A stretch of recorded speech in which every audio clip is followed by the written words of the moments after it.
wetu Saidi. Sasa mwili wake wa marehemu ushanyanyuliwa kwa ajili ya kuanza safari ya kuelekea kwenda kupumzishwa katika nyumba yake ya milele. Ndugu yetu Saidi alifariki siku ya jana na mwili wake umeweza kuletwa hapa nyumbani kwake maeneo ya Msongola, na hatimaye sasa mwili wa marehemu unatolewa katika maeneo hayo kwa ajili ya kuelekea makaburini.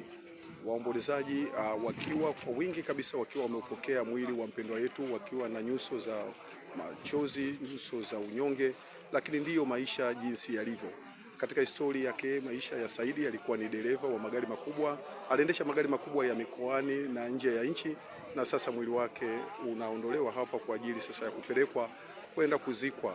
Waombolezaji kwa umati wakiwa wanaongozana kwa ajili ya kupeleka mwili wa mpendwa wetu Saidi makaburini, ambaye tayari umeshaswaliwa hapa nyumbani kwake, na sasa mwili unaelekea makaburini.